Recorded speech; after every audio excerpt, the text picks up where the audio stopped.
Fala aí, pessoas que assistem YouTube, tudo bem? Meu nome é Lucas Belo e hoje eu quero falar com vocês desse livro aqui, O Saber dos Antigos, do Giovanni Reale. Bom, já logo de cara, essa edição aqui é uma edição simplesinha, mas que tem as folhas amareladas, é muito tranquilinho de ler, o livro nem se desgastou muito. Bom, indo mais pro conteúdo, né? A proposta geral do livro vai ser voltar aos ensinamentos antigos, como o próprio título diz, né? O Saber dos Antigos, em busca de restaurar a sabedoria que foi convenientemente deixada de lado pelo advento do niilismo. E é muito legal, já logo no começo ele vai abrir com um prólogo e com um prefácio bem interessantes. No prefácio ele vai fazer uma comparação breve entre o Admirável Mundo Novo, do Aldous Huxley, e o 1984, do George Orwell, que são aquelas duas histórias distópicas, utópicas, metópicas, até que ele vai discutir depois no livro, sobre como o mundo poderia vir a ser no futuro, e daí o 1984 vai pegar mais aquela parte de um governo ditatorial controlando tudo de cima para baixo, e o Aldous Huxley, que vai ser o ponto qual o Giovanni Reale vai defender, ele vai dizer que o Aldous Huxley conseguiu prever um pouco melhor o que ia acontecer, porque no Admirável Mundo Novo, ao invés de ser um comando de cima para baixo, meio que acontece em todos os setores. As pessoas em si, no geral, desprezam a verdade. Então não é um comando cego de cima para baixo, é meio que de baixo para cima ao mesmo tempo. E aí ele vai discutir sobre isso nesse prefácio, é bem interessante, e depois ele vai passar por um prólogo no qual ele vai apresentar o porquê o niilismo é a raiz de todos os males de hoje. E aí, para quem não sabe o que é niilismo, o próprio Nietzsche, como ele mostra aqui, define como sendo a falta de um fim, a desvalorização dos valores supremos. Ou seja, meio que basicão, não existe verdade e tudo é desprovido de sentido. E aí vai ser bem interessante porque já nesse prólogo aqui ele já vai introduzir mais ou menos a filosofia do Nietzsche, já vai mostrar umas interpretações, como por exemplo a interpretação de Heidegger, e ele vai falar como que o Nietzsche na verdade previu o advento do niilismo. Tanto que o Nietzsche mesmo escreve e é citado aqui: "Descrevo aquilo que virá, o advento do niilismo. A história que estou relatando é a dos 2 próximos séculos." E aí, como eu falei, ele já vai introduzir no próprio prólogo praticamente todos os pontos essenciais da filosofia do Nietzsche, como por exemplo a morte de Deus, que é a representação simbólica do fim do mundo suprassensível, ou seja, é a representação simbólica do próprio niilismo. Também vai ser apresentada a ideia da transvaloração dos valores, do super-homem, da vontade de potência, etc. Um monte de coisa.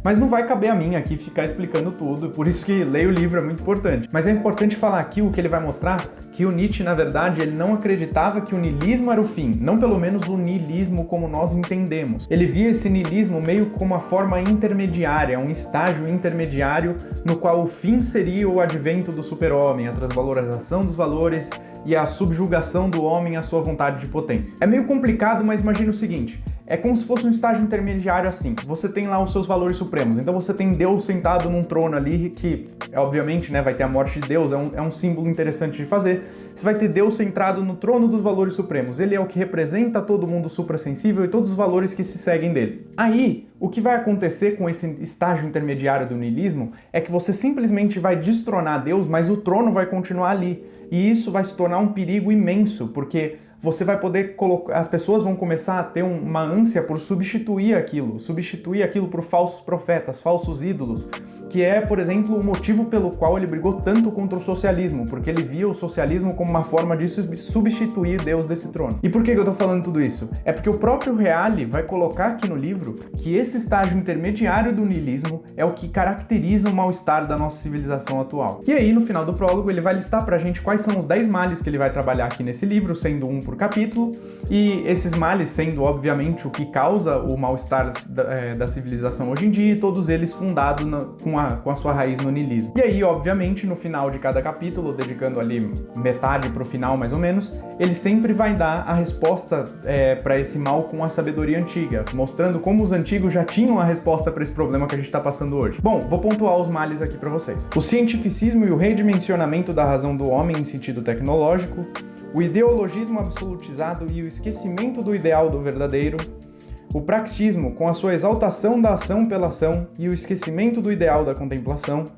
a proclamação do bem-estar material como sucedâneo da felicidade, a difusão da violência, a perda do sentido da forma, a redução do eros à dimensão do físico e o esquecimento da escala do amor platônica, a redução do homem a uma única dimensão e o individualismo levado ao extremo, a perda do sentido do cosmos e da finalidade de todas as coisas, e o materialismo em todas as suas formas e o esquecimento do ser a ele vinculado. Bom, aí como vocês viram, esses 10 pontos vão ser os 10 capítulos do livro, e como seria impossível abordar esse livro inteiro aqui nesse vídeo, até porque cada capítulo é extremamente denso e aborda um número gigantesco de ideias, eu resolvi escolher só o primeiro capítulo para abordar um pouquinho mais aprofundado aqui, porque é um capítulo que tem um assunto que é bem interessante, que tá meio que em alta hoje, que eu espero que incentive vocês a lerem esse livro, porque realmente tem ideias maravilhosas aqui e são ideias essenciais. Bom, no primeiro capítulo ele vai abordar o primeiro mal da civilização, que vai ser o cientificismo e o tecnicismo que acompanha ele. Para quem não sabe, o cientificismo é basicamente um ramo do positivismo,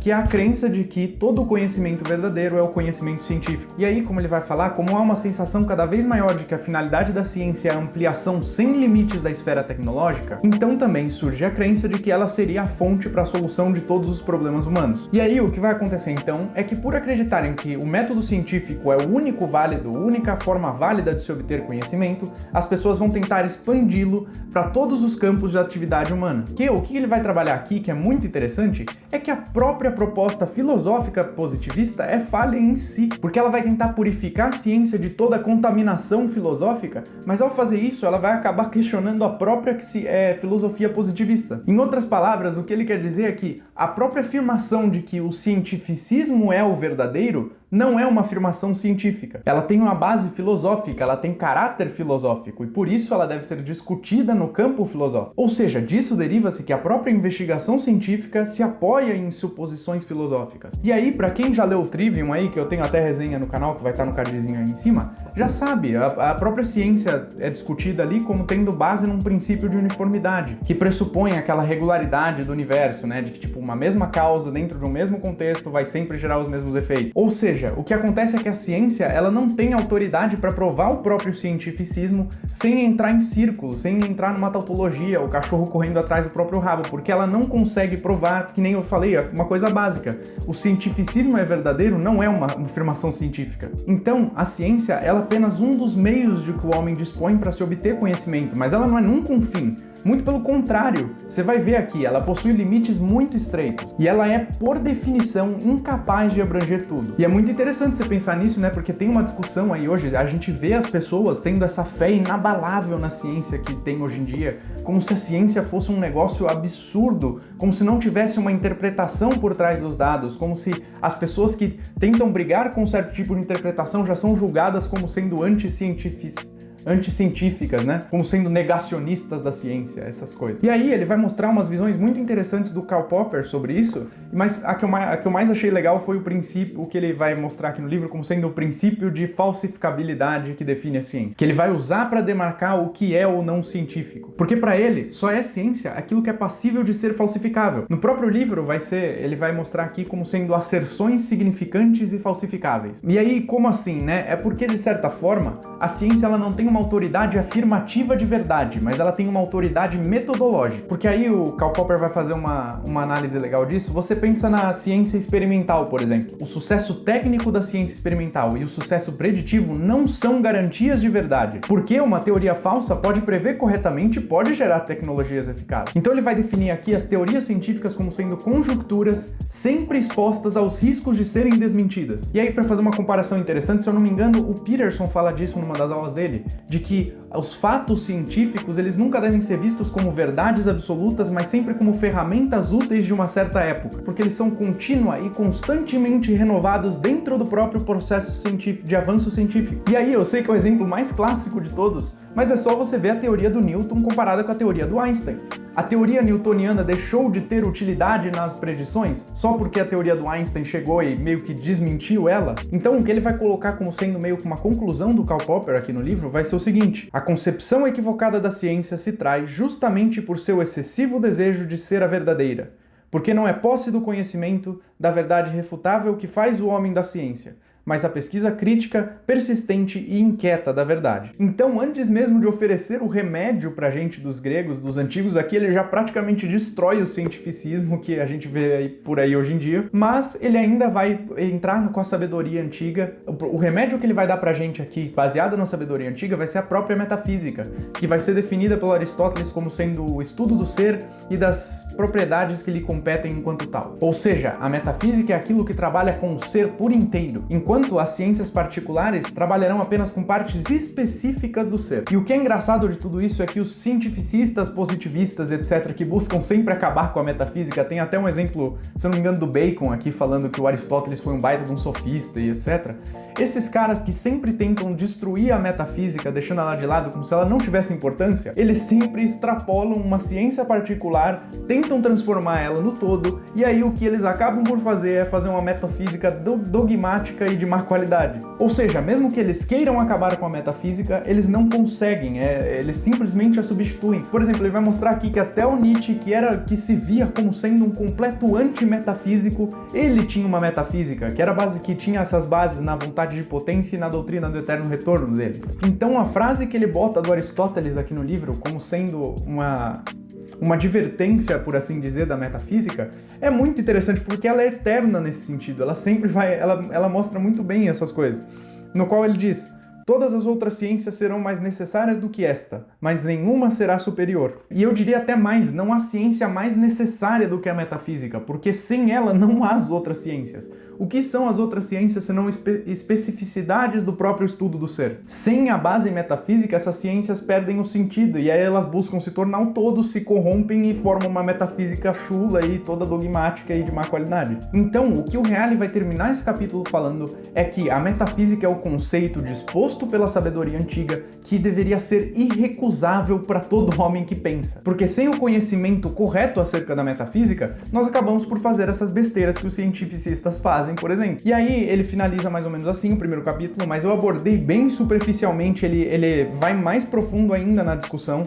Ele aborda muito mais coisa. Como eu falei, os capítulos desse livro são extremamente densos. Então, como eu falei, não deixem de ler esse livro, ele é essencial. Ele vai trabalhar algumas ideias fundamentais. Ele vai trabalhar, por exemplo, noção de beleza, noção do eros, noção de como você faz uma escada da beleza até o bem. Ele vai ter capítulos maravilhosos sobre isso. Ele vai ter sobre a própria noção de verdade, sobre a base num princípio de não contradição, sobre como a verdade se impõe aos homens. Vai ter até um capítulo que ele vai discutir sobre aquelas distopias, metopias, etc., que ele vai dar um exemplo de uma que ele vai chamar lá, eu acho que é uma mistura de metopia com utopia, que vai ser a revolta dos cretinos, do Busatti. Nossa, aquela é um capítulo fenomenal, me deu uma baita vontade de ler essa história que ele mencionou aqui. Todo conhecimento antigo que ele vai passar como remédio no final de cada capítulo é essencial, não tem outra palavra para isso. Ele vai usar muitos exemplos de Platão, ele sempre pende ali um pouco pro lado de Platão, e cara, é maravilhoso. É um conhecimento realmente que todos deveriam ter hoje em dia. E aí vai ter um último capítulo aqui nesse livro, que vai ser o 11º, que eu não vou dar spoiler, mas que vai ser praticamente um presente para os leitores, no qual ele vai discorrer acerca de uma oração maravilhosa que tem do Sócrates, e, meu, é muito bonito. Bom, esse foi o vídeo, eu espero que vocês tenham gostado. Desculpa se eu me enrolei em alguma explicação aí, alguma coisa. Se ficou alguma dúvida, deixe nos comentários, ou se quiser saber acerca de algum capítulo em específico aqui do livro, pode deixar aí nos comentários. Se vocês gostaram do vídeo, se inscreve no canal que eu vou trazer mais resenhas de livros de filosofia como esse, de livros de literatura também. E é isso. Obrigado por quem assistiu até aqui. Até a próxima aí. Valeu!